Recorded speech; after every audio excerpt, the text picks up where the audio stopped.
This month's Where Did the Road Go is brought to you by 6 amazing individuals. Greg Ross, Billuminati, Allison Cook, Super Inframan, 36 Dingo, and Michael Frisky. Thank you all for helping to make this show possible. And if you'd like to help out, become a patron at wheredidtheroadgo.com. It's only $3 a month for lots of extra content. Transmission start. Welcome to Where Did the Road Go? Join us as we wander off the path and explore lost history, consciousness, the paranormal, unexplained mysteries, alternative thought, and much more. We are present on the web at wheredidtheroadgo.com. Now here is your host, Seriah.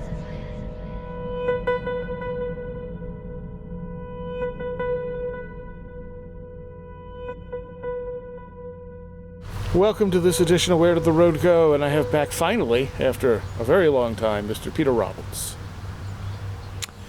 Good to be back on the show, Seriah. I have no idea how many times you've been on. Not even a clue. It's got to be almost in double digits by now.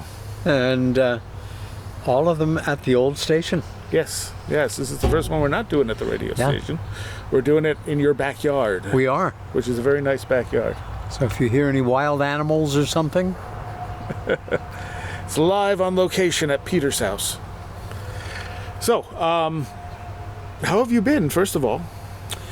Good, all things considered. It really is such a remarkable period of time for anybody involved seriously in UFO studies.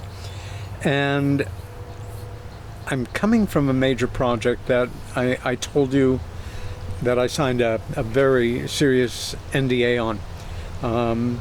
It's a film-related project, and what I can tell you at this point is that the production company that's been working on it has completed it. Nice. And that sometime this autumn, it will be broadcast on one platform or another, and I will give you a heads up as soon as I'm free to do so. Nice. I'm quite excited about it. And I can't really tell you why. That's all right. I guess I just want to get that out there. Otherwise, working on a series of talks, some updating subjects that have interested me for a long time, and 3 brand new talks on subjects that I've never addressed. One of them that's been out there for decades, but it really hasn't been discussed in any substantive way that I've seen since the beginning of the post-ridicule era, so to say, beginning in late 2017, which is to do with the fact that since the 60s, NASA and JPL have been taking photographs of the surface of the moon and Mars and other lunar bodies by the thousands and hundreds of thousands. And not releasing them. And in some cases releasing them with commentary that oppuses the main issue, or that ignores it, or that refers to it as an illusion, or... right. And in fact, what we're seeing, and you know this, are a good number of photographs of the moon and Mars that show what seems to be organized activity, intelligent activity, everything that one might want to read as the remains of structures, colonies, buildings, mining operations, transit ways, completely unnatural features. Yeah. As I started to re-research it, again, this is nothing new. I'm simply representing other people's work and crediting them. Right. First time coming up in a few weeks in Roswell, New Mexico for their big annual conference. That, no question, of course, in this era of, Photoshop wonders, who can really trust an image? Exactly. However, when the image comes in its original JPL framing, with the image number, which you can verify in catalogs. Right. Even those can be gotten to, of course. But to paraphrase our old friend and such an important figure in the world of UFO studies, Stanton Friedman, gone 5 years and 2 days now. Okay. The question is not, are these photographs representative of intelligent activity on other lunar bodies, foreign bodies? The question is, has one of them ever been? And the answer to that has to be an overwhelming yes. And I begin with some explanations and studies around, it has a technical psychological designation of people who tend to see faces and other organized shapes in nature. Pareidolia. There you go. Yeah. You know, the lamb shaped in the clouds, Right, the old man right. in the mountains, Jesus in the tortilla ship. Sure. And some people ascribe a lot of significance to this. Yeah. Others of us see it as a random coming together of Right. shapes Your and brain figures. likes to make patterns. Yes.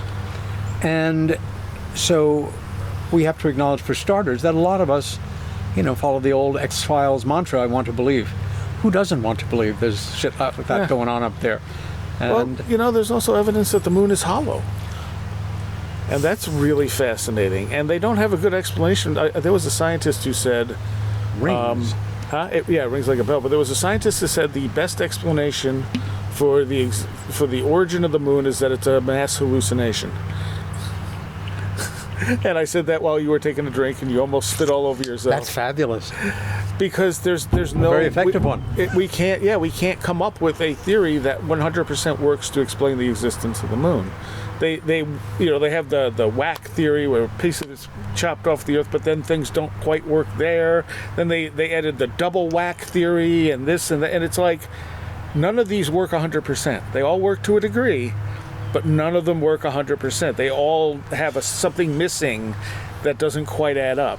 And it could be a misunderstanding of our physics, or it could be the moon's not what we think it is. I always, Richard Hoagland has gone out on some crazy branches here and there. He has, but he started. He started with Mars, and one of the things I noticed following him early on is that he wanted them to, of course, photograph Cydonia.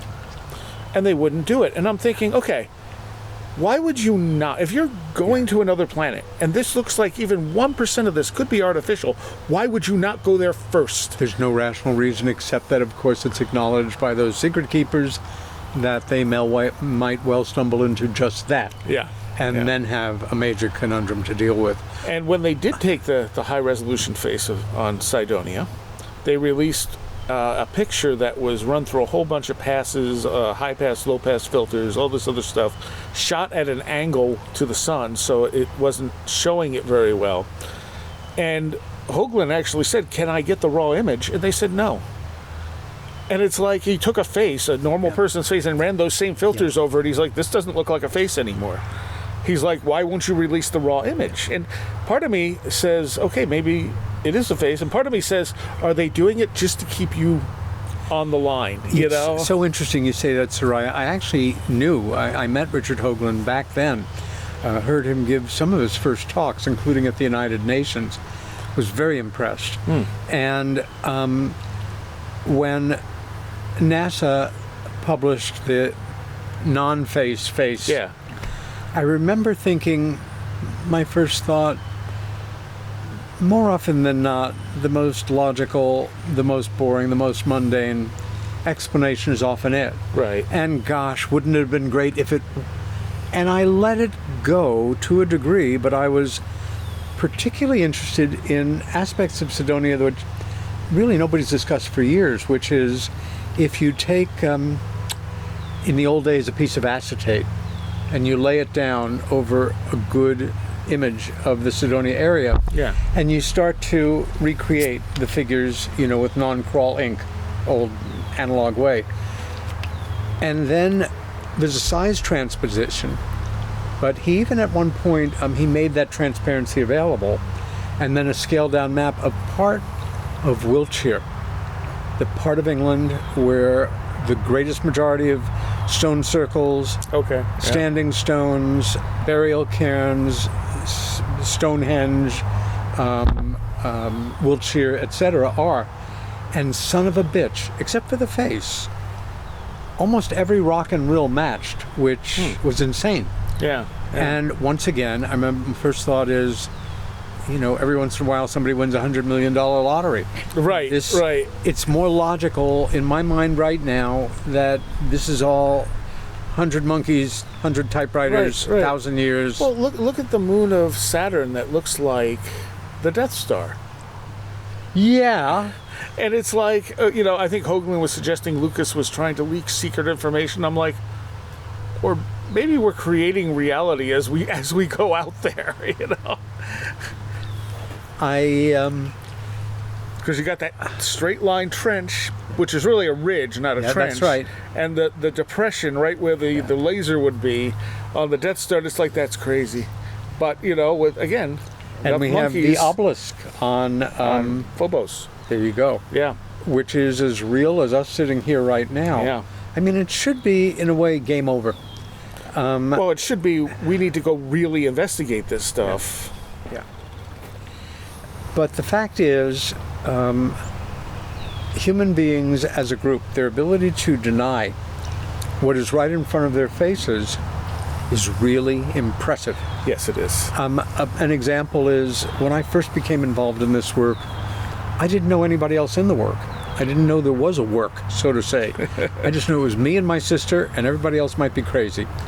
And within some months, I connected with my first mentor, Koman Vodkovetsky, a retired Hungarian army officer who had been a staff officer on the general staff of the Hungarian Royal Army during World War II, in charge of all photo reconnaissance and photo slide related training films. Okay.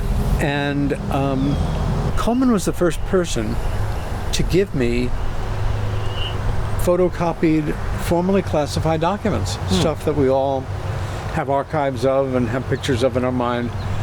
But for me, number one, knowing that this was an honorable man and pioneer researcher, especially in Europe, and that his archive was carefully put together.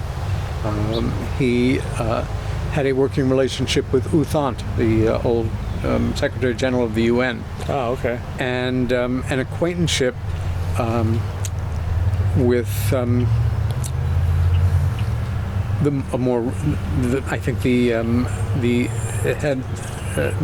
the UN Secretary General after him, Kurt Waldheim, who was very interested in the UFO-related subject. It was that awkward moment where he did have to admit that, yes, he had been an SS officer, but you forget things when you're filling out forms. You know how it is. Anyway. Well, a good chunk of our government after World War II was made up paperclip. of... Yeah. Yeah. But among the documents that he gave me was that, I think it's July 7th, 1947. It's a memo from Assistant Director of the FBI to J. Edgar Hoover, discussing crash disks that the Army would not give the FBI access to. And it's on record that the FBI has never denied this is an authentic document, but standing policy is, like other agencies dealing with material like that was declassified early on by the old process of every 3 years it's given a review. After 12 years, if it's not considered National security, yeah. it's quietly put away in the National Archives, and hopefully nobody finds it. But there it is, talking about access to, and then the follow-up document from General Shuligan saying we have decided to give the FBI access to crash disks. And I'm thinking, this is a real government document. It's not denied by the FBI. This should be on the front page of the New York Times and every other newspaper in the world. Here, it's proof. It happened in 1947. But of course, those things never see the light of day. But is it proof that it happened in 1947, or just proof that they have something? Well, it refers specifically to crashed disks. Okay. Disks recovered. We can play with that in our minds, and what do they mean by a disk? Well, they could also be talking about something that, say, was being tested by another country that we've recovered as well. I mean, also possible. There's a lot of possibilities there. It doesn't rule any of them out, because disk is not, it's not saying we have an alien spacecraft. It's right. It's true. The great document from 1947. Another ranking general who went on actually to become Chief of Staff of the Air Force. And the lead line there is the phenomena reported, quote unquote, is something real and not visionary or fictitious. General Nathan Twining. Yeah. Yes, but that this material was suppressed, and where does it end up? In the MUFON Journal, in a lecture that 18 people attended at a library. I guess my first thought coming out of that is this question that still gets bandied around: when is disclosure going to happen? Disclosure is a process. It's not a special event. There will be events within the process, but we're in it now. It's just creeping along at its own rate. Yeah, but I don't know that they're actually disclosing anything. Well, they're not, but we are to each other. And more regular folks, number one, and you know this because you're at the center of one of these universes, more and more people care less and less what other people think about what they think about UFOs. Sadly, that also comes down to reality shows. Reality shows got popular. Ghosts, Bigfoot, UFO shows, and then suddenly people were like, oh yeah, no, I like these shows, and other people like these shows. Maybe this is okay to talk about. Yeah. It's a step. It's a step. As much as they're crap for the most part. The only one I think I can stomach is the Oak Island one. Just because they're not faking footage. I'm sure they're setting up scenes when they discover things, where they find something, they're like, okay, rebury it, now let's shoot it, but they're actually finding legitimate stuff, and it's historical stuff, and it's changing the history of the area, versus that thing just flew across the room. Yeah, because your other guy over here threw it,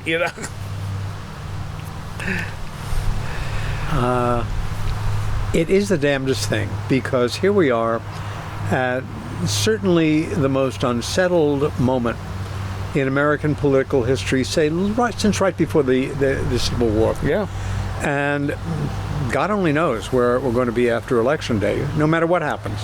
I think it's going to be mayhem no matter what happens. I think you're probably right. It's just a matter of what direction the mayhem takes. Yeah, exactly. And who the mayhemmers are. The media and the politicians have divided everyone so much that it's really put everything in a fervor. And no matter which way the election goes, people are going to be angry. They're going to be, there could be riots. Hopefully not. Hopefully not. It makes it almost impossible, as far as I'm concerned, to predict. And I'm one of those people who feels, yes, we are probably going to see these two old white guys go at each other again. Yeah. More divisive figures will be hard-pressed to find, depending on which side of the line you're on. However, whatever either of them is thinking on those odd moments when this subject crosses their transom, which is probably rare, I don't think there's any way to predict how either one of them might move on the subject.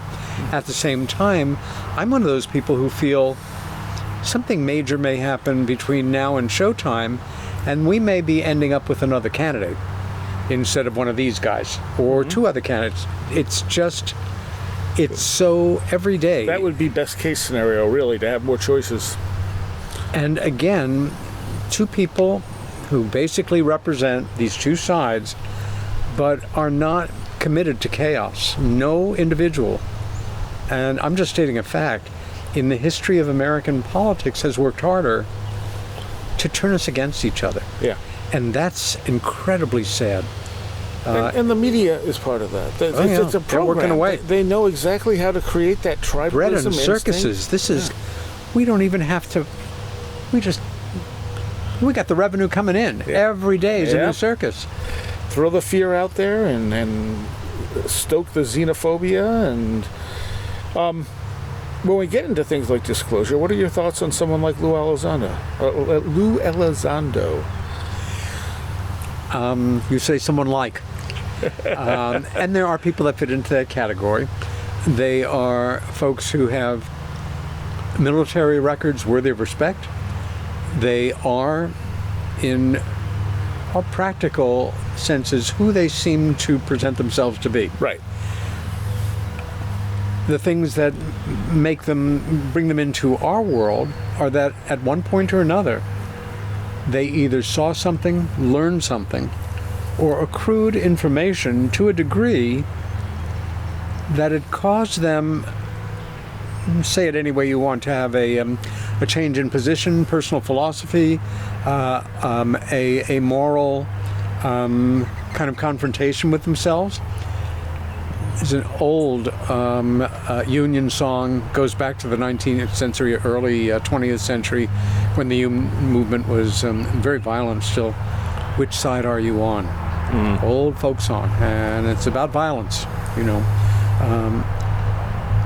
I think Lou, for me, and I don't know, my intuition after watching X number of interviews with him, having some interface, talking to people who have gotten closer to him than I have, is that he's a decent enough guy who has been trying to help speed up the process of disclosure, number one, to point the way to important information to elected officials and people in military intelligence community. I think also that willingness to say, I had a career here and I probably could continue, but I need to take a stand. You could say the same thing, of course, about an assortment of people. Gary Nolan, David Gresh. There's so many who have come forward. Is it possible that they're agent provocateurs, that they're thrown into the mix to later be discredited? Right. And, you know, be played. And then, like Doug and Dave many years ago in the crop circle. Right. And these two old codgers said we'd go out at night when our wives are sleeping with a couple of boards, a couple of beers. You know, we'd lay that sucker flat and do all these circles in the dark in the middle of the night and not leave any tracks. And all over the country in one night. Well, they were very resourceful 60-odd-year-old retirees and total liars. And, of course, the media ate it up because case closed, and, of course, we know there's going to be another shoe to drop with some of the true believers challenged, and we got a nice story here rolling along. Right. Yeah, Christ. I mean, Lou, to me, seems like most of what he's saying is probably legitimate, but he's also, like, he's a showman. You know, it's like, it's that Carney feel. Like, come see. Yeah, we don't really have anything. You know, it's just a guy, you know, the exhibit is not really what I'm saying it is, you know, because they keep saying, we got this footage we're going to release. And then they release the footage, and the footage doesn't really tell us anything. And it's like that's not disclosure of any kind. That's footage that we can verify was taken by, say, the military, but we don't know what it is. It could be a test craft, it could be a plasma, it could be any number of things. That's a very good point, Seriah. And there's also the possibility that any of these leading figures who have come forward, there could be something in what they think they know, which is planted there intentionally, again, to embarrass them at a later date if necessary. Right. You know me, I'm not a conspiracist. I don't see... You know, but this is how things are done. Well, it is. Plus, one has to acknowledge that by definition, history is in great part defined by conspiracies. Yes. Two or more people working in private to produce a result that's not necessarily positive, right? For their own intentions or their side or what have you. As they say also, you don't have to be paranoid to know that somebody is following you. A favorite of mine. Just because you're paranoid doesn't mean they're not out to get you. The thing about conspiracy theories is you get the ones that have some solid basis behind them. And then almost immediately they get crazier and crazier. And some parts of me wonder, is that how you get rid of the conspiracy? You put the false information, you get someone out there who's just acting like a complete loon, so no one's going to look at any of it because they're saying, you know, for instance, there were no planes that hit the World Trade Center. You know, and so you're like, these conspiracy theories are crazy. I'm not going to look at any of them. That's a very good point also.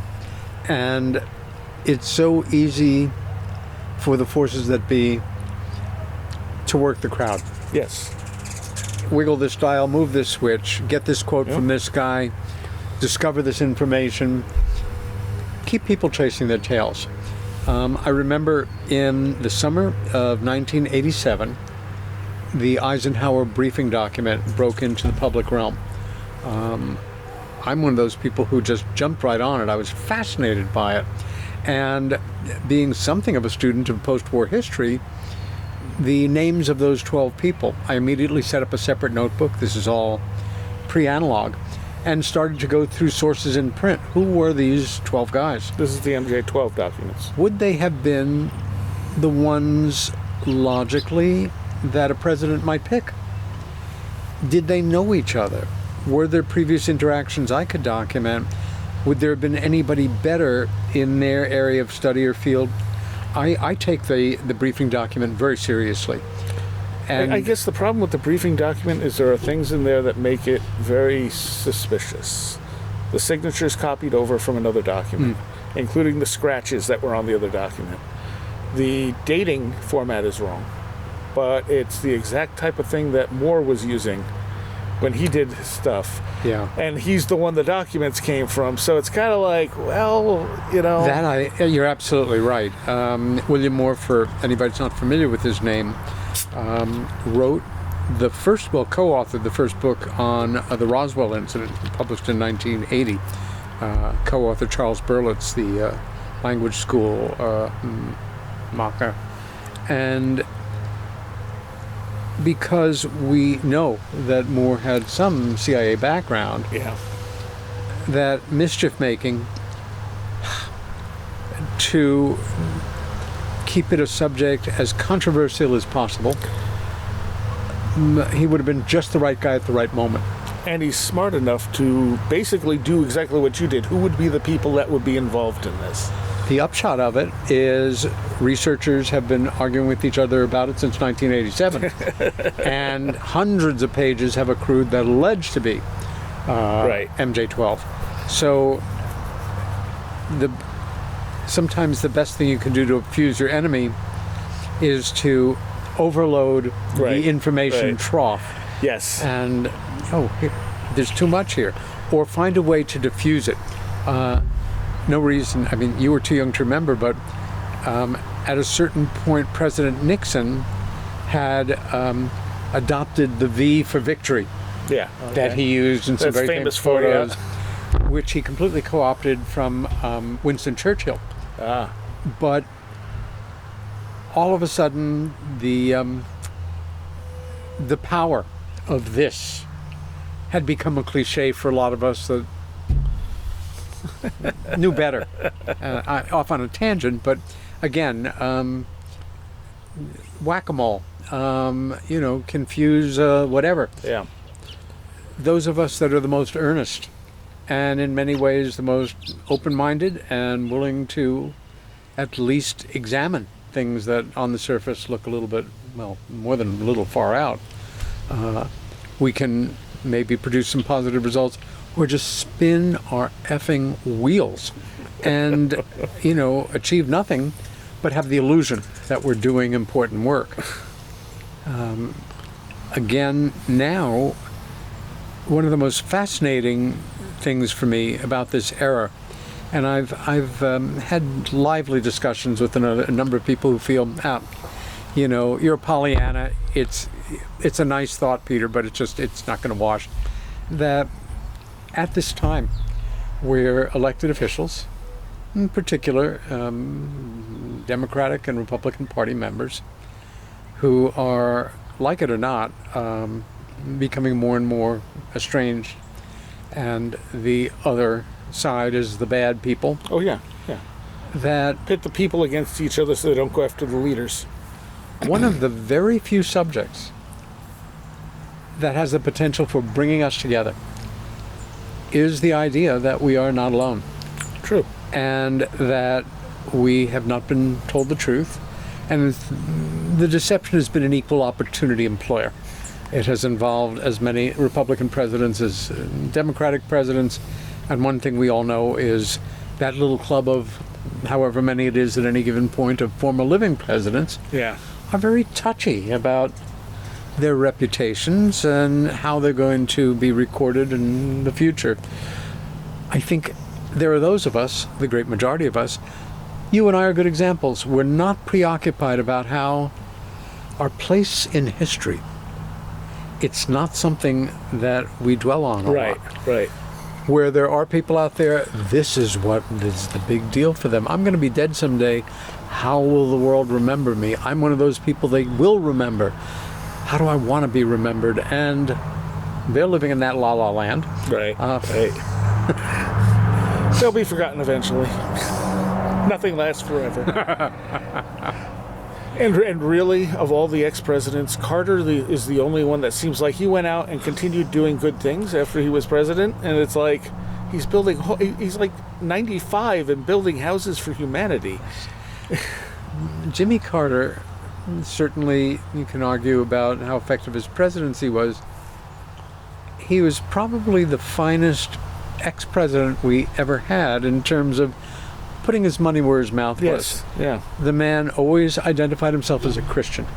And a lot of people do that I wonder about. But in word and deed. Yeah. I admire him tremendously, and he won't be with us much longer. But he's still with us. Because he's way up there. Yeah, I later 90s for sure.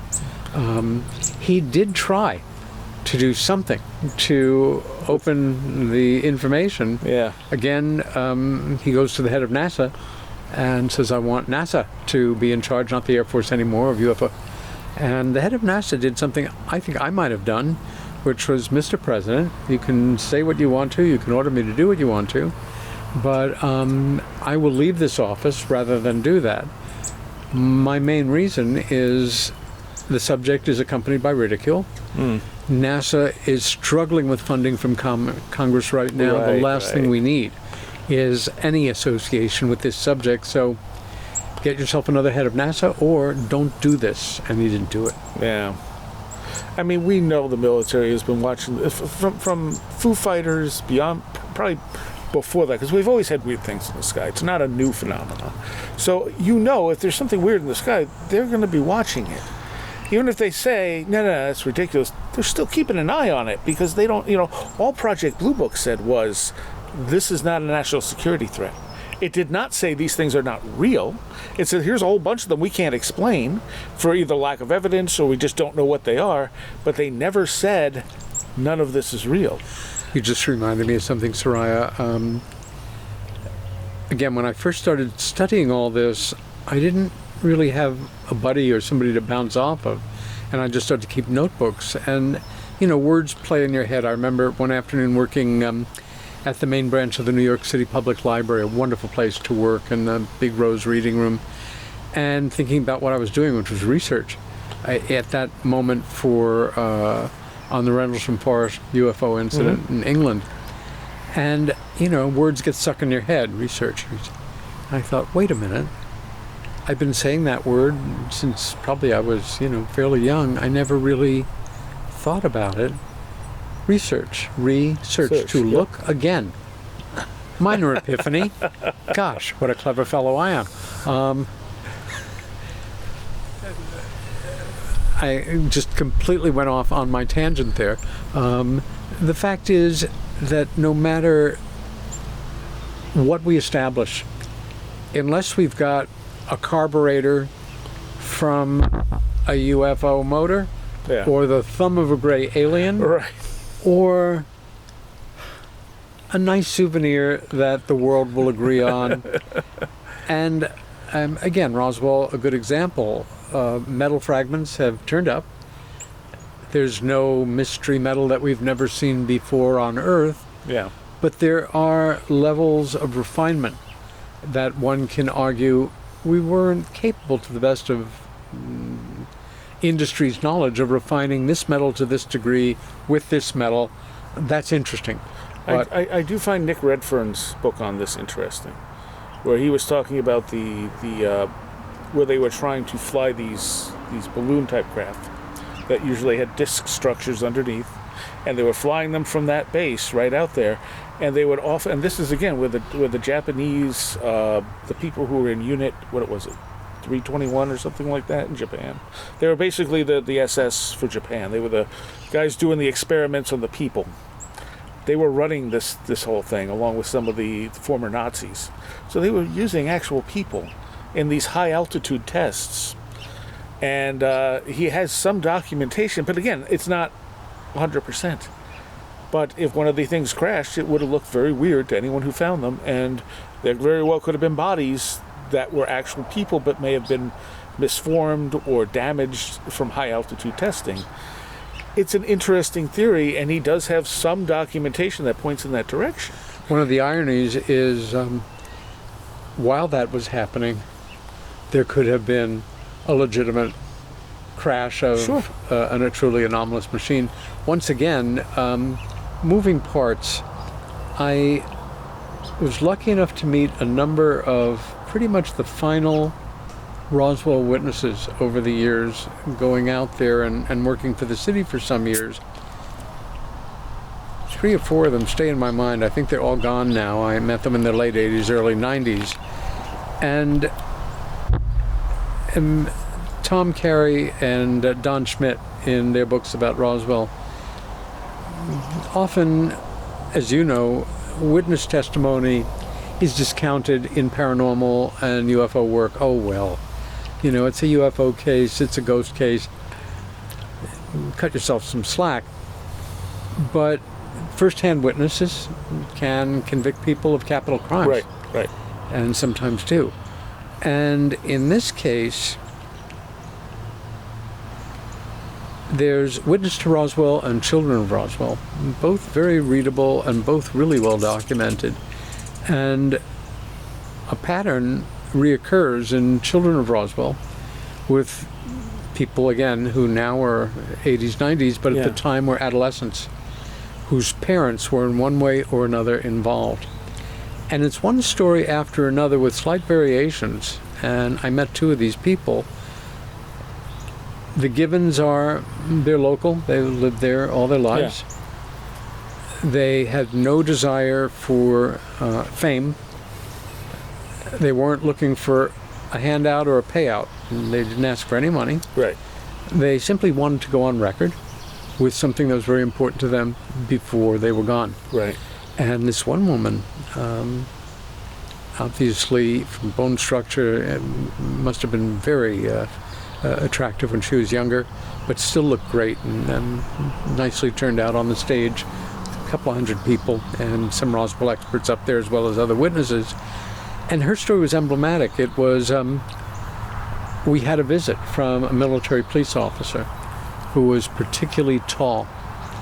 And he met with my parents, and then he met with me. And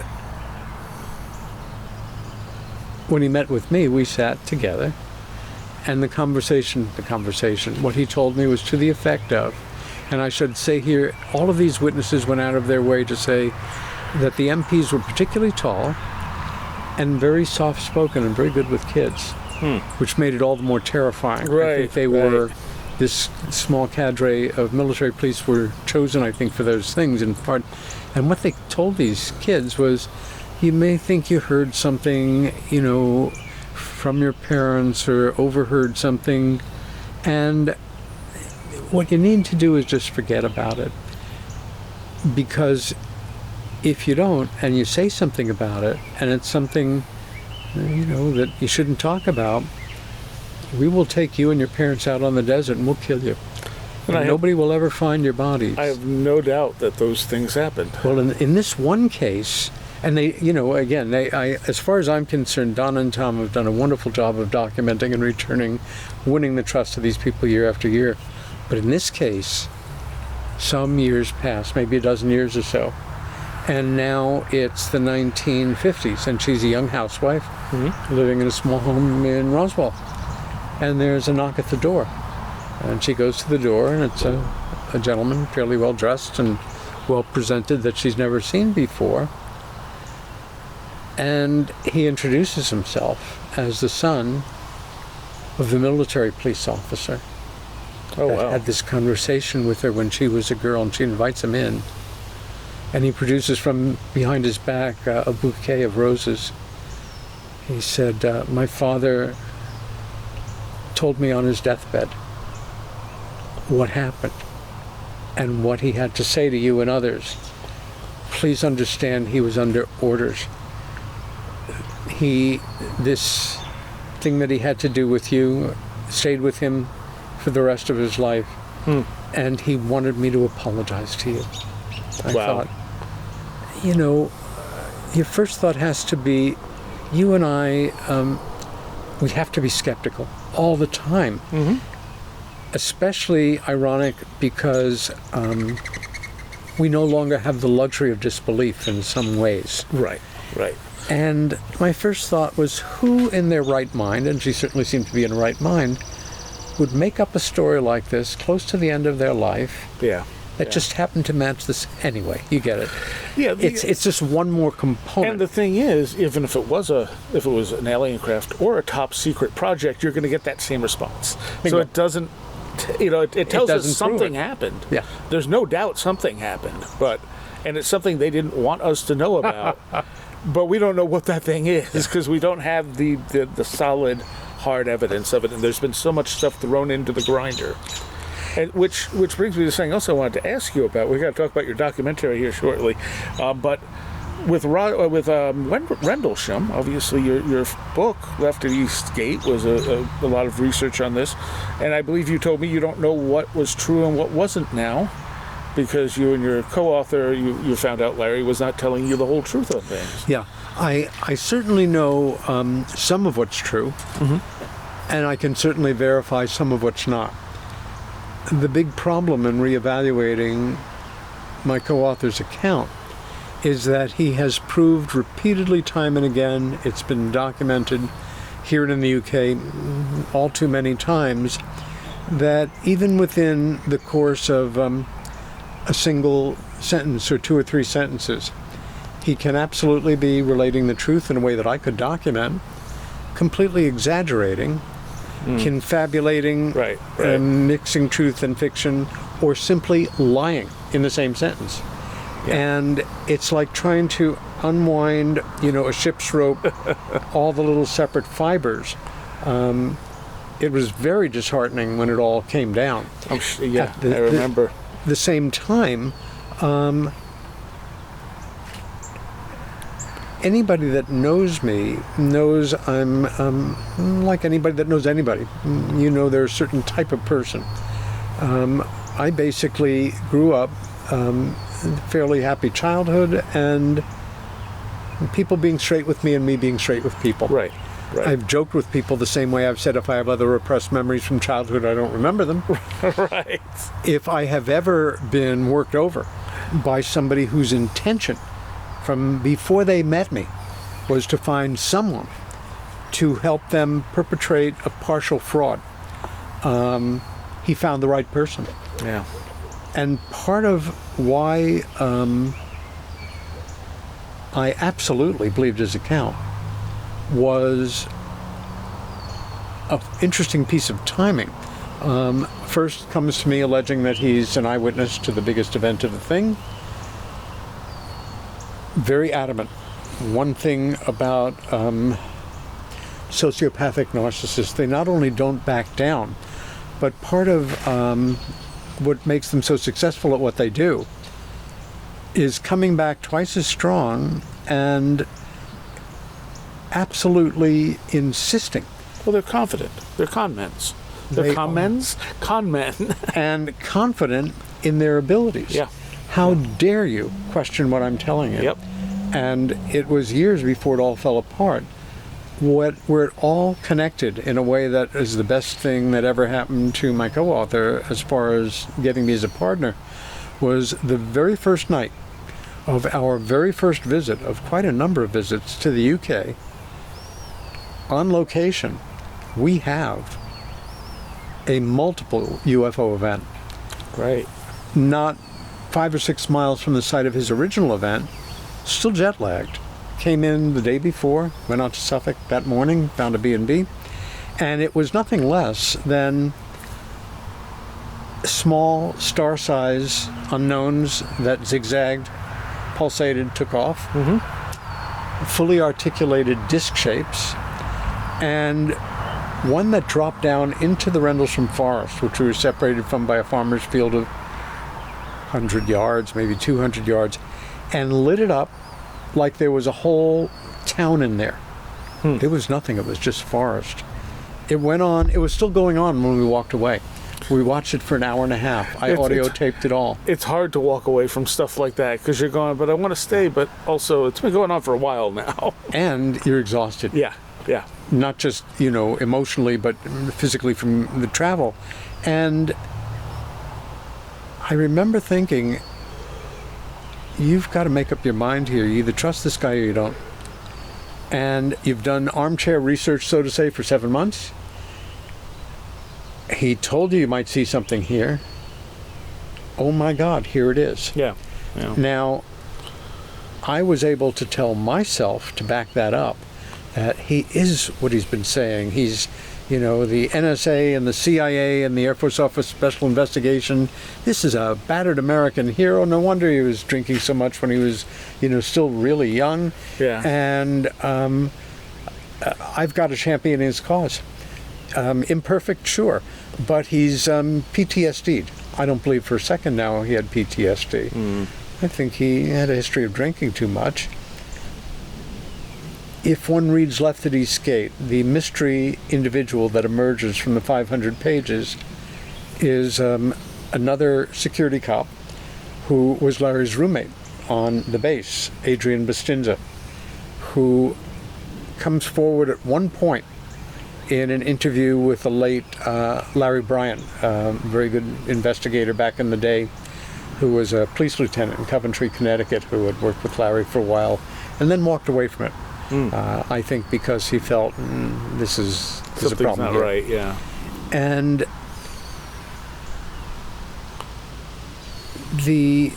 how can I say? For me, I couldn't imagine that anybody would want to be famous for being a UFO witness and take all this bullshit for years and years. What I realize now, and it's very clear, is what Larry really wanted was to be a successful rock and roll musician. Didn't cut it. And I also believe that he was, along with his mother, an actual experiencer, which a lot of naysayers deny because, they just hate him, and I get that. Right. Okay. And I bought that whole picture and felt whenever, he goes off track or whatever, I can justify it. And the most important thing is the story, and get that story out. I think back now, there were a handful of warning signs early on, and I chose not to fully take them in. Right. A perfect example is once we shook hands on doing a book.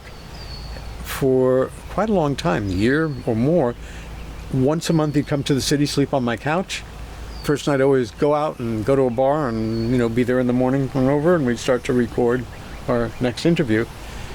But on this particular day, had a new pair of glasses, very kind of 60s retro wire glasses, nice. And he had left the room, I think, just to go to the bathroom. And I picked them up and I put them on just for the hell of it. They were window glass. They were clear. They were not prescription. And he walked out and he saw me in them. And he immediately got very angry. Give me those glasses. Wow. Sure. It's great that, your eyes are better, not prescription. They are prescription, man. I thought, no, they're not.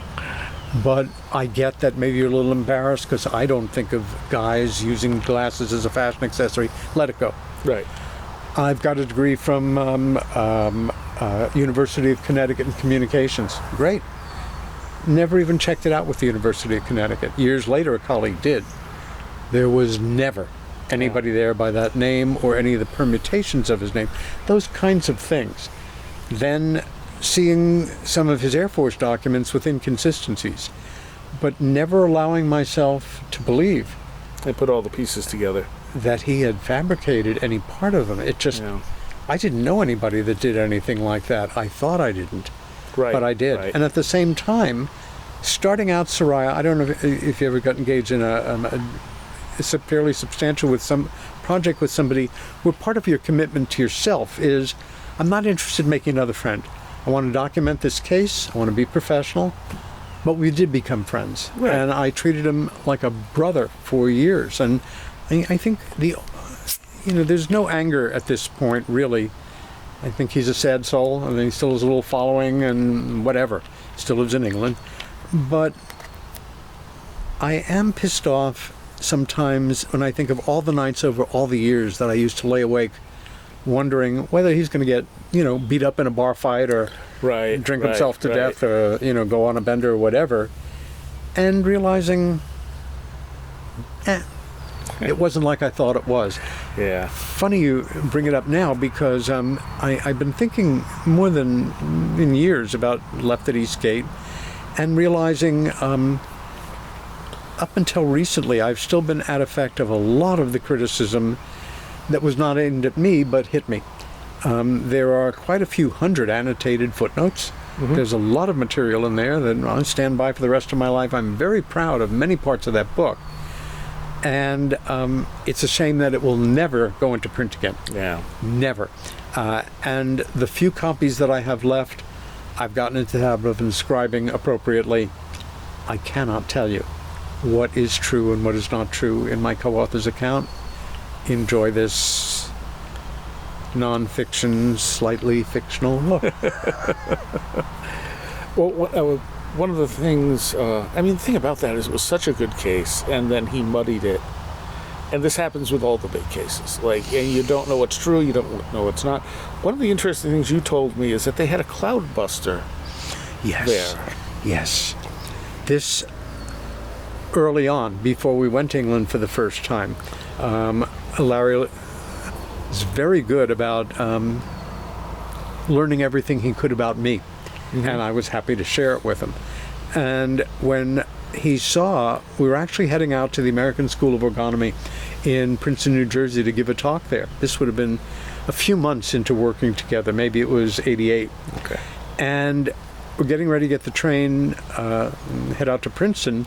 And he's going through an American College of Orgonomy fundraising pamphlet. And there's a picture of a cloudbuster. This is a cloudbuster? He said, we had these on base. No, you didn't. Yes, we did. Oh, yeah? Well, they need wells. You've got to have wells or running water. He said there are wells all over the area of the base. Yeah. And when we started walking around, we found them.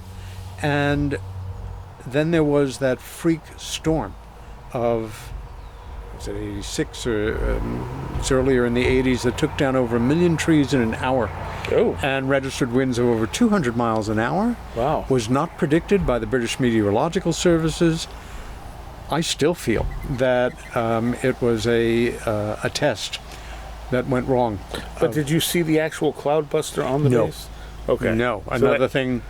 But to the best of my knowledge, although, he in his career as a faker of, in many cases, valuable rock and roll memorabilia, Right. and very good at creating fake provenance as well. This is what he's done for years and made a lot of money doing it. I mean, he's a criminal. But he, to the best of my knowledge, had never seen a cloudbuster or a picture of a cloudbuster. However, he may have seen a picture. At that point, I don't know now things that he said to me that may have been simply to provoke me to look in a certain direction or look the other way. Yeah. And I responded very often because he was knowledgeable. Yeah. Or more than I, and was able to shape my thinking at the same time. Well, he was right about the wells anyway. Truly. The other thing is I think it was in August of 90 or something, I've got the press clippings inside, we gave a talk up near Queensbury, where he grew up, upstate New York. And the next day at his apartment where we were hanging out, he gets a call from a couple who alleged that they were in the Air Force, that they were stationed on Bentwaters and Woodbridge. They had both risen to the rank of sergeant, and they were calling to find out if indeed they had missed the talk we had given. He said yes. But he invited him over, and we chatted. And at a certain point, without feeding them any lines, I stepped in and asked them if they had ever seen anything like this on base. Slide. Yeah. Oh, yeah. Now, that means they either saw it, or he got two friends to make believe that they were in the Air Force and jolly me along. Right. Either one is possibly correct. Yeah. They struck me as sincere, and I'd like to think they were, but... Yeah. Well, I mean, Reich's stuff is interesting. It seems like it had basis in reality. It seems to connect to a lot of Eastern teachings of Chi and Kundalini and stuff like that. It seems like it was a way of harnessing that energy in a more Western scientific approach. So it wouldn't be surprising to me to see that the military went, well, let's check this out. Let's see if there's anything Reich to this. Reich was sending copies of schematics of cloudbusters to the White House and to the CIA at the request of the White House. They've had all that stuff since the 50s. But I kind of went, started a point and then went off on another one that I had mentioned earlier, Larry's roommate, Adrian Bustinza. Adrian is kind of the source of, I'd say, the original sin here. Larry, from before I knew him, was getting himself into trouble by saying Adrian had this event happen to him. He was taken to the underground bunker and had these things happen. And I had these events happen too, but he made it clear to me after he was never ever going to talk about this in public. It would just be too upsetting to his family. And that if I wanted, I could take his part of the story and add it to mine. And he was caught and recaught and recaught. You change your story. And I don't know how many times I tried to champion it, but what I really feel happened now is that this happened to Adrian. And he wasn't going to talk about it, but he's willing to share it with Larry. And bring him back to the site where it did happen and show him where the craft sat. And when Larry and I first went out to that site, made a very big deal that he had never been out there since the night it had happened. I think he was in the woods on that night. He was out there, but he was not involved in the event. Then there's the other thing, that it was put in Adrian's mind that it happened. Right. But it didn't. Then one can argue, well, maybe Larry was grabbed too, and on with all the hypotheticals. Yeah. So, unfortunately, so much of this stuff is hypothetical. yeah, it's like, true. We have a little bit of data, but not enough. What was Mike? Is it Mike Cleland who always quotes the one UFO experiencer who was told, "We want you to believe, but not too much."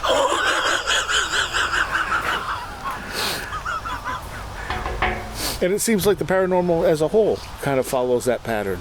There's a trickster element that just kind of keeps it away from us actually figuring it out. And anytime we think we got it, some monkey wrench gets thrown in from the other direction.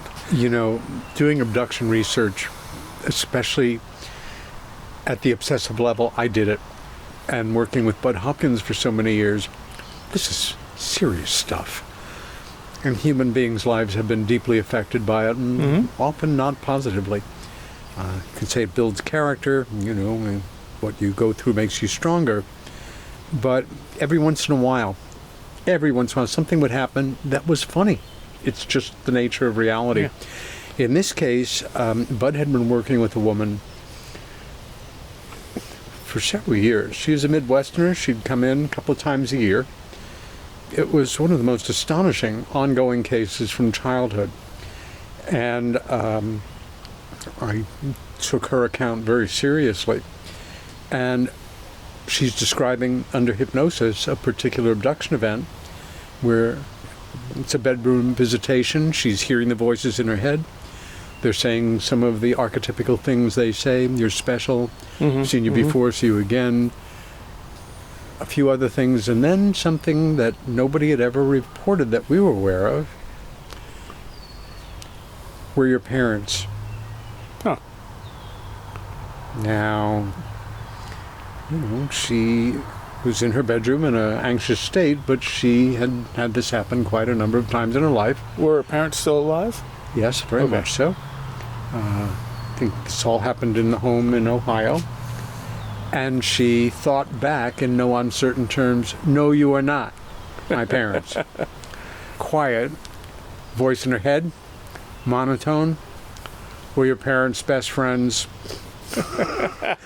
We cracked up because the first thing that occurred to us was that classic old Saturday night skit, Land Shark, Right, yeah. Western Union, Yeah. Andy Graham.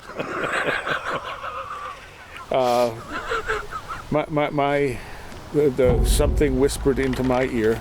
I'm totally alone in the house, just laying down to go to sleep. Shut off the light, and it whispers into my ear, "There's someone in the house." And I went, "No, there's not." But now I have to check. Like I pull up the cameras, 'cause I have cameras everywhere. I'm like, I don't see anyone. I'll go take a walk because I'm not going to be able to get to sleep because maybe that was a warning, you know? There's no monster under the bed. Don't even bother looking. Well, it was telling me there was a monster under the bed, but there wasn't. So, all right, let's take a quick break. We'll be right back. Quick mid-show break, contact info, and then a recommendation. Everything you want can be found at wheredidtheroadgo.com, at least related to Where Did the Road Go. There's a link to all our social media, Facebook, X, Twitter, obviously, which is now X. The Reddit page, the Discord, everything. The YouTube page, all of it's up there. If you click on the contact link in the menu, you will get emails and a mailing address, as well as access to my Amazon wish list, if you so generous. If you have a story you want to submit, send it to stories@wheredidtheroadgo.com, and it may end up in a listener stories show, or you, if you want, you can maybe come on and talk about it. All right, recommendation for this week. I'm going to go with one called Slumberland. This is a podcast, and although I don't love it, it is kind of unique in its own way. It almost reminds me of the atmosphere old Infocom games used to create. There's some episodes I can't stand because they do like little musical bits here and there, but overall it's just a really freaking weird podcast. And I've listened to most of it. I got up to a point where they had like 3 or 4 musical episodes in a row and kind of like fell off listening to it. But not because I don't like the episodes. It's just I didn't want to miss anything, but also didn't want to listen to the musical stuff, if that makes sense. So Slumberland, yes, it's still ongoing as far as I know. And definitely an interesting listen. It is not horror. It is just weird. It's about a reporter who goes to this little island to take an oral history from the people who live there, and lots of strange things happen. Like I said, nothing really scary. Quaint, maybe? I don't know. It's weird. Check it out, Slumberland. All right, back to the show. All right, so I'm here with Peter Robbins, and you have recently released a new documentary, and this one is called... It's called The Extraordinary Life and the Suspicious Death of James Forrestal. Actually, it's a few years old, but I have not got it up onto any streaming service yet. I will in the next few months. It is available as a DVD. And you know, Seriah, because you deal with so many people and you have so much interesting material coming in, there are stories, accounts, claims that stay with you, and that you tend to come back to and re-examine. And if they're really compelling, you return to them again and again. I was first introduced to some substantial material about James Vincent Forrestal in 1987, his being one of the names on the MJ-12 group. Right. And it made sense that, even faked, that his name would be on our there. very first Secretary of Defense. He, at the request of Harry Truman at the end of World War II, it was him, and not like some gilt-edged committee that dismantled the old War Department that had been in existence since before the Revolution and created this new entity that they called the Department of Defense. Unintentionally, he kind of set the stage for the military-industrial complex. Like that doesn't seem to be what he was trying to do, but it's what it became. Sadly, that's actually quite accurate. What kept bringing me back to Forrestal was the suggestion, even, that he had not died a suicide, as history recorded, but in fact, and it's especially back then, it just sounded so corny and conspiratorial. The first Secretary of Defense is murdered because he knew too much about flying saucers. I mean, give me a break, right? Except that over the years, I'd come back and I'd find more material had been declassified, the Navy investigation into the circumstances declassified, and I just kept a notebook on it. Yeah. In, I guess, 2002 or so, Left at Eastgate had been out for some years. I felt I had established myself as a respectable figure in the work, and that I needed to go back into this story. There are all sorts of wild claims, and as the internet grew more wild and woolly, you can type in James Forrestal and find out that it was the alien that lived in Roswell that drove him crazy. Right. And, well, he's been briefly the subject of moments in films that treat the subject. And I decided I need to undertake my own investigation. What are my parameters going to be? I'm not going to use any material that I can't substantially back up with respected in-print sources. I'm not going to go online and find any internet stuff that may well be true, but that I can't establish. During the documentary, you put up the newspaper articles and stuff like that. It's basically you talking about the stuff, but in the background are all the actual newspaper articles and stuff, all the actual sources. And, from the moment that I start to think about this guy in 1987, years passed. I gave my very first Forrestal talk in 2004. I'd waited that long. But by then, I had a cohesive story. And I felt, even though I'm only using the kind of evidence that could be entered into a court of law, but no smoking guns. Yeah. A lot of interesting smoke. How best to present this to the public? And this is where I found myself getting cheerfully devious. I worked in off-Broadway theater for years in management, but I watched an awful lot of live theater, and I love it. And I thought, this should be a play. And I started to work with an idea of an individual on a stage that looked like maybe a courtroom, but just casually, is it an attorney? Is it, an everyman kind of observer kind of thing? And the format in my mind kept kind of reducing itself, and I thought, ultimately, I'm going to write a script. I'm going to keep it to an hour, and I'm going to relate this story, but I'm going to do it in a way that I've never done with any subject regarding UFOs or anything like it, and will never do again.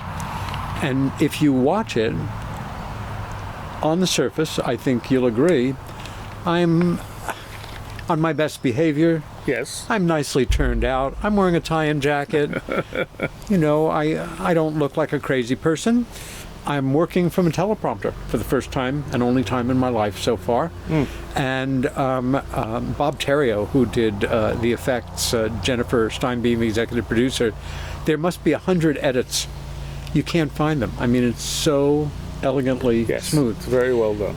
And I thought, I want the form to be something that a Girl Scout troop, a junior high school history class, a Rotary Club meeting, a church get-together after would be comfortable with. Right. You know, there's nice, appropriate period background, Yep. slightly patriotic music. The images are very workmanlike, you know, low production values, but respectful. Yep. If you look at the package, there is not a single mention of UFOs, UAPs, anything strange. Right. The only slight giveaway, because it's dedicated to Stanton Friedman, who Yeah, died shortly yeah. before it came out, is a picture of him and me. Yep. But we don't even hear anything about the subject of UFOs until we're more than halfway into the story. Right. And my thought was, I want to be manipulative as hell. I want my audience to follow me blithely in. It's an interesting story about a great self-made American man, rags to riches. Mm-hmm. Wait a minute. And the first little factoid comes in.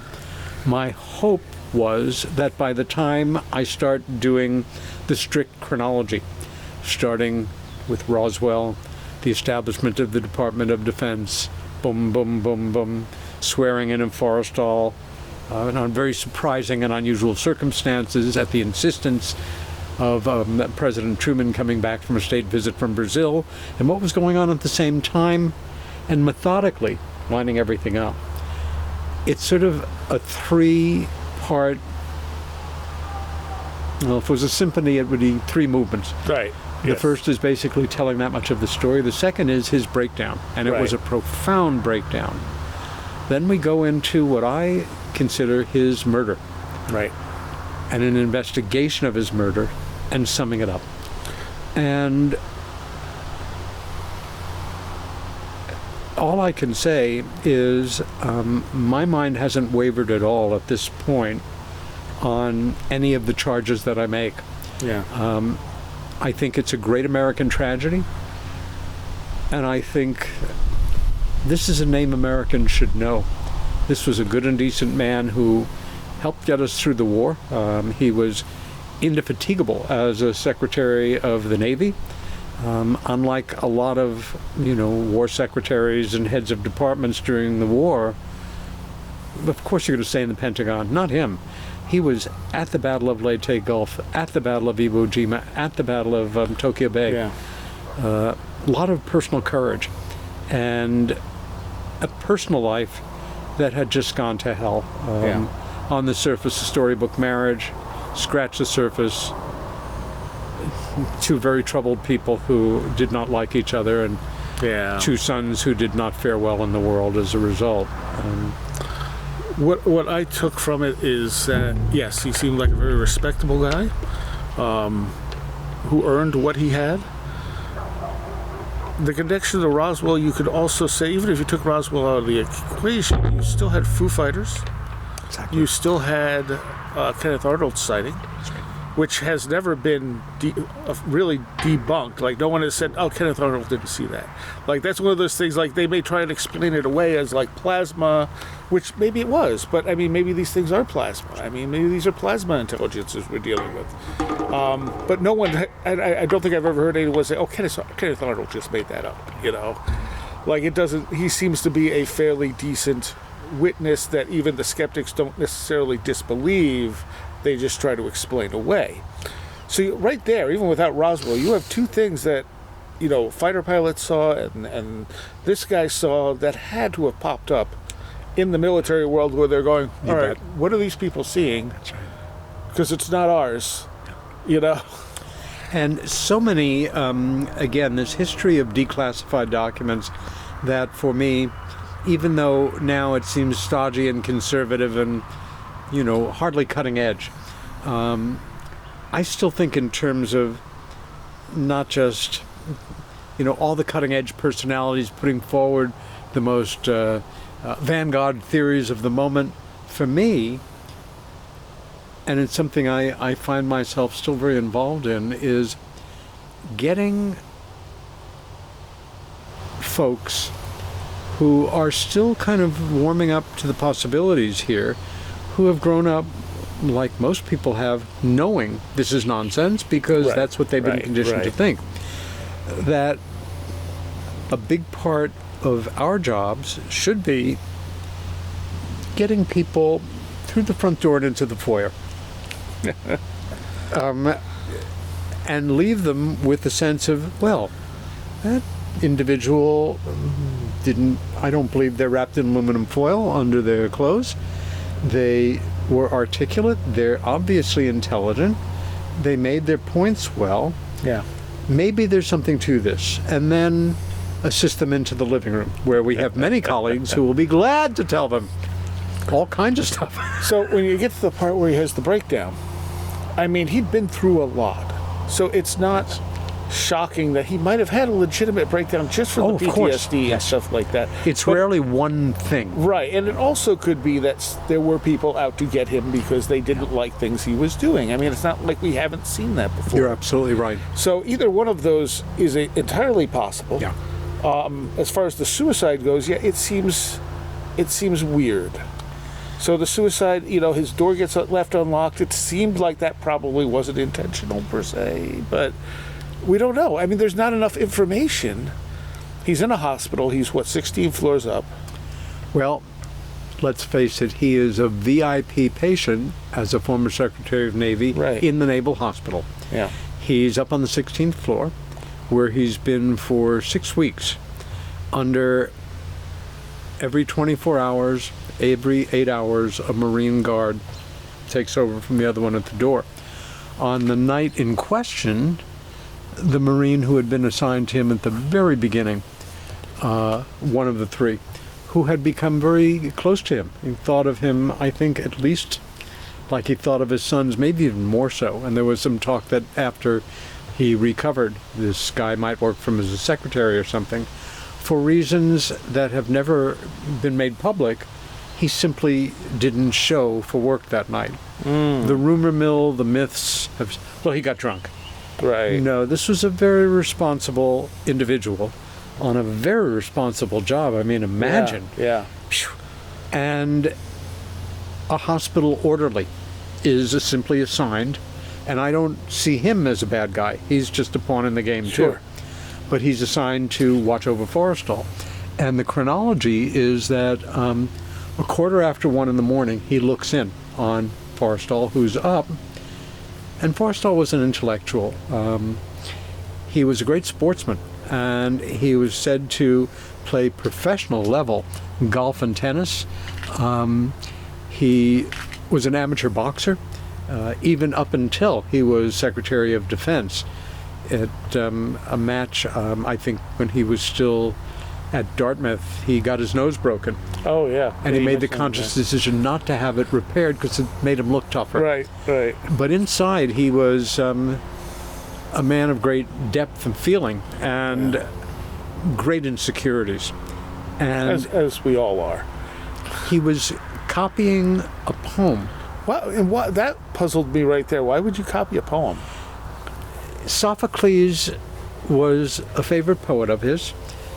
For whatever reason, a book that he had in the room was a poetry anthology that had been edited by Mark Van Doren, who at the time or the year before was the Poet Laureate of America.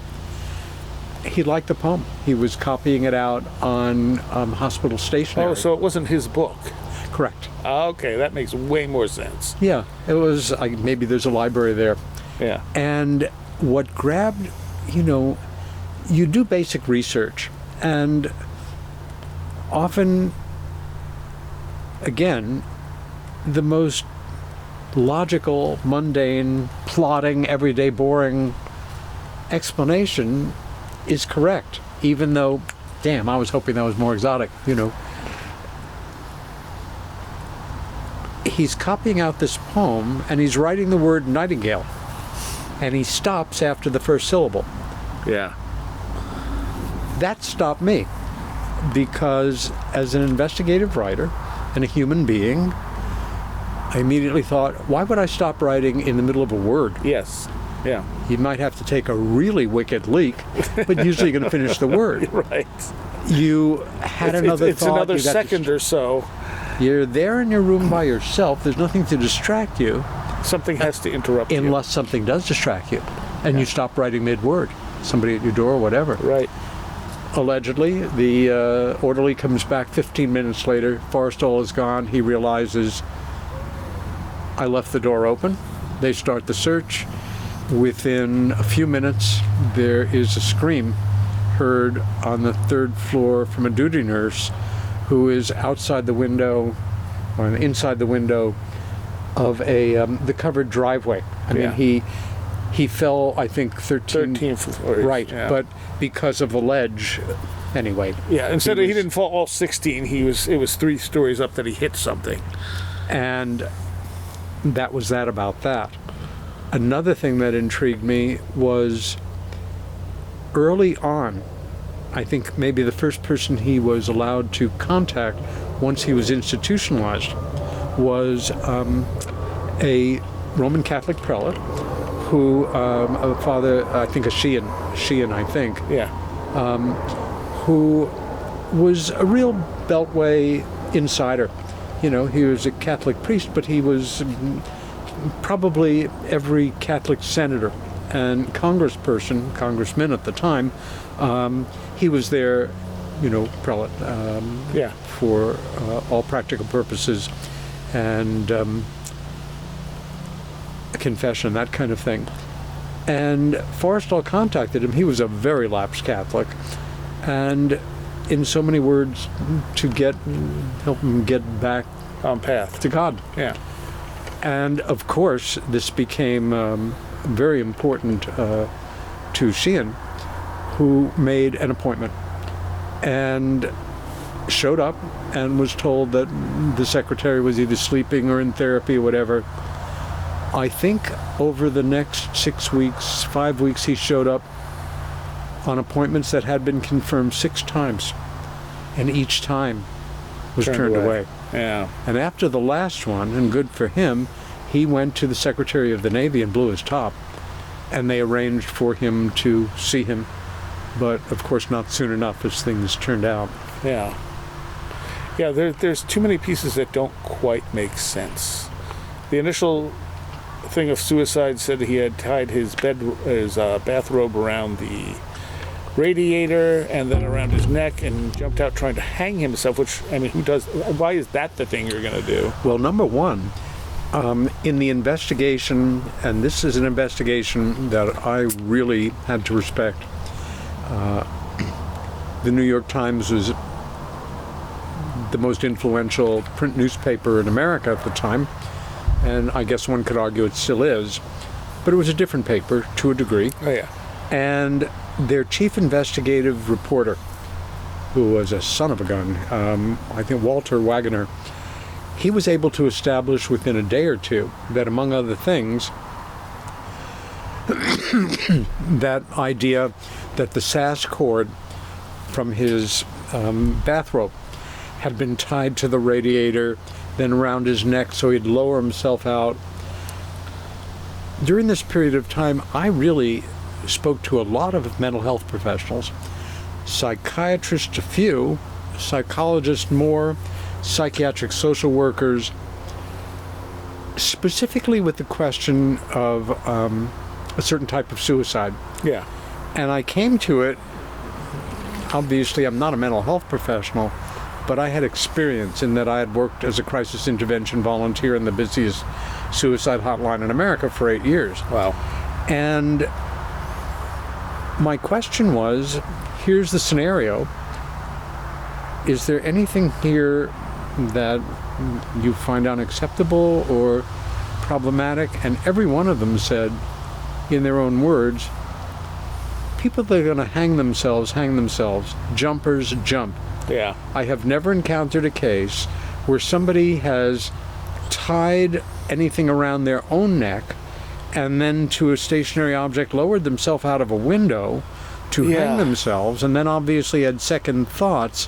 One of the most chilling bits of documented information after the fact, and you don't need to have much of an imagination to extrapolate here, is the windowsill outside the window that he went out of, which was not his bedroom.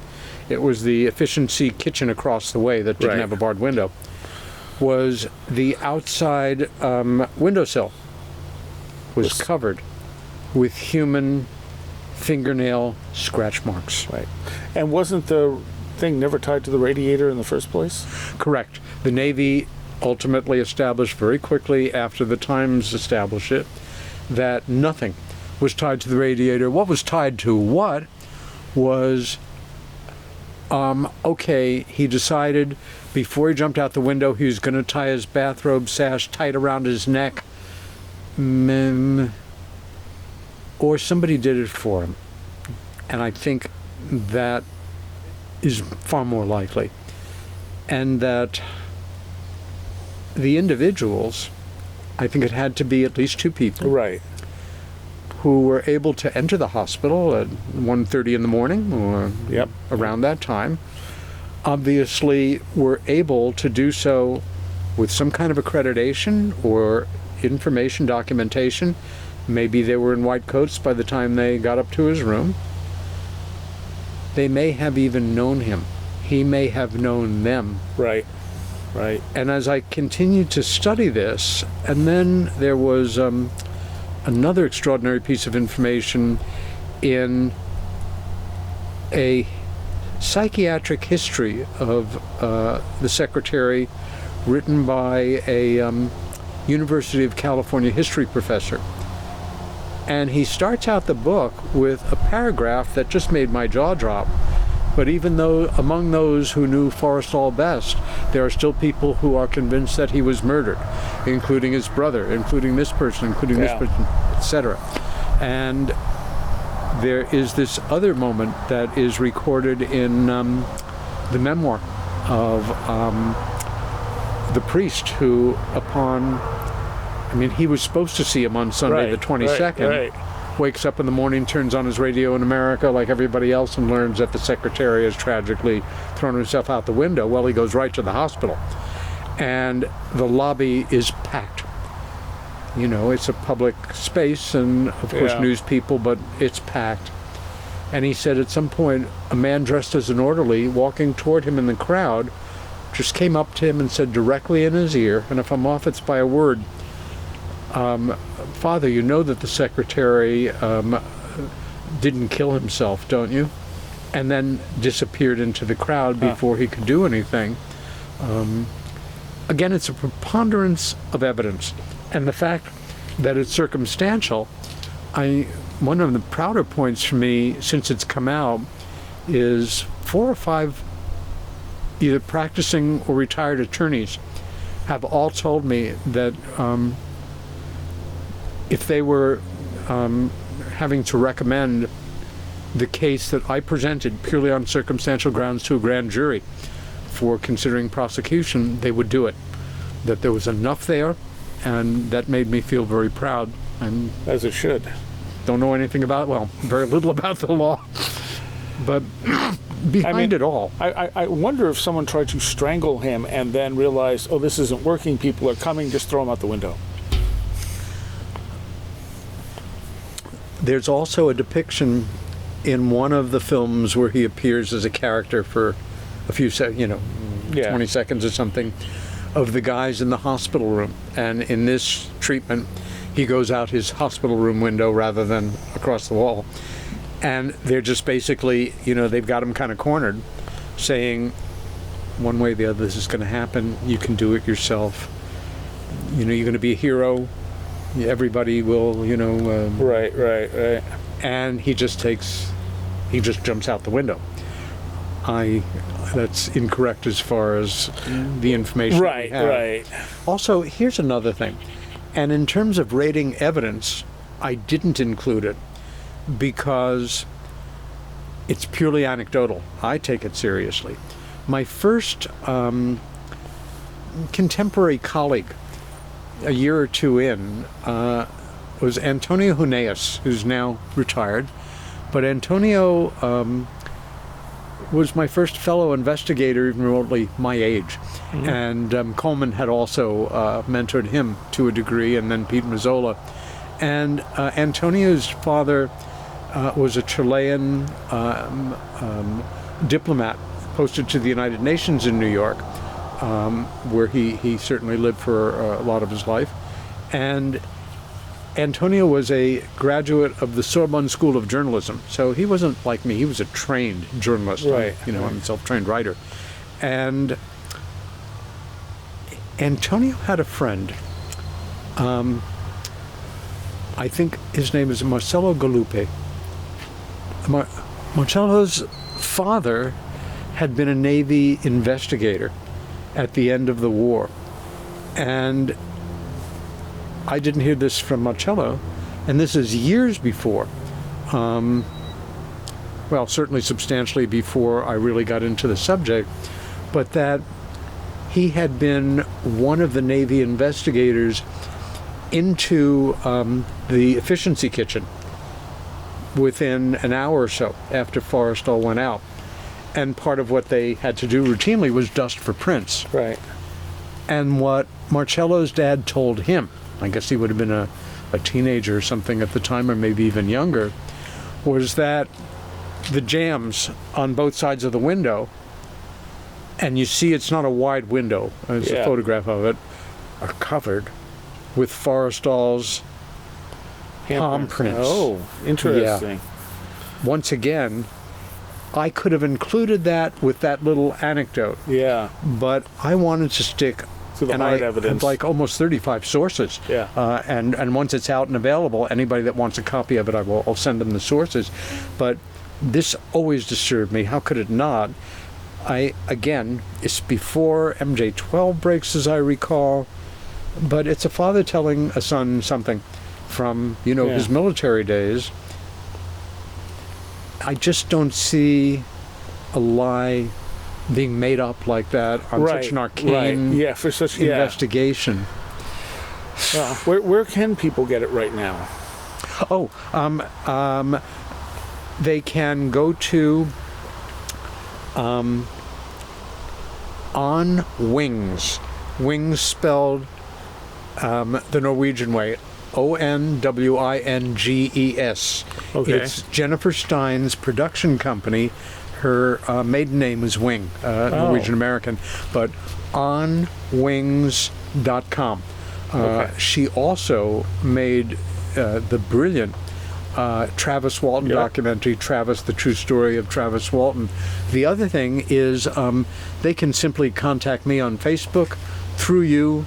My email, probbinsny@yahoo.com, and we'll get them a copy. All right.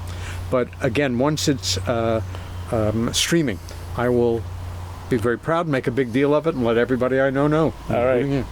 Thank you, Peter. Oh, yes. All right, I'd like to take a moment here to thank all of my Patreons for their support. Without you, this show would not be possible. And I want to give a shout out to those of you pledging $10 or more. Greg Ross, John Blackburn, Madeline J., Matt in Delaware, Allison Cook, Super Inframan, 36 Dingo, Tim, Andrew Nichols, Matthew Sproul, Marthartha, Midnight Review Presents, Christine, a blue second-gen MR2 drifting around a Japanese mountain, Patricia Giaquinta, American Rambler, Andrew Maines, Andrew Malone, Ann Witowski, Barbara Fisher, Beverly Williamson, Big Boy Limina, Illuminati, Bright Rectangle, Charles Davis, Charles in Florida, Land of the Crazy and Communicable, CJ, Corey Nelson, Craig Parmenter, Diane B., MTK, Eric Citron, Eric Todd, History and Coffee, J.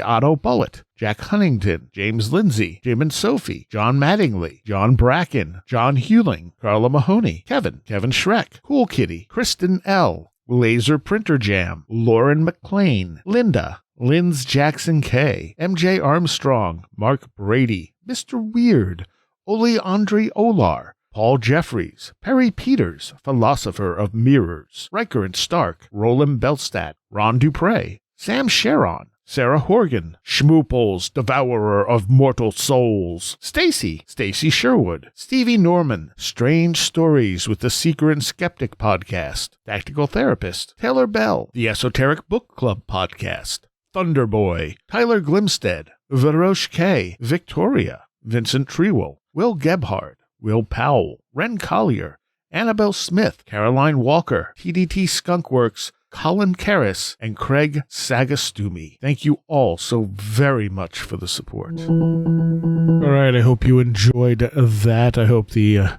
ambiance didn't bother anyone. I know I had to crank up the volume so you could probably hear more breathing than I would like, but that is the way these things go, unfortunately. Anyway, there is a Patreon-only segment with Peter Robbins where we mostly talk about things like crop circles, which I've never talked to him about. So that's coming your way, Patreons, this week. If you want to become a patron, it's only $3 a month. I mean, you get access to all the old Patreon episodes as well. And you get extra stuff every week, the show a week early, occasionally AMAs and other special stuff here and there. Exclusive stuff for Patreons of this show. Just go to wheredidtheroadgo.com and click on the big Patreon link. I'll see you next time. You have been listening to Where Did the Road Go? This show is made possible in part from our Patreons, and we thank you and everyone listening for helping us continue this exploration of the strange. You can always find everything Where Did the Road Go related at www.wheredidtheroadgo.com. And thank you so much for your support.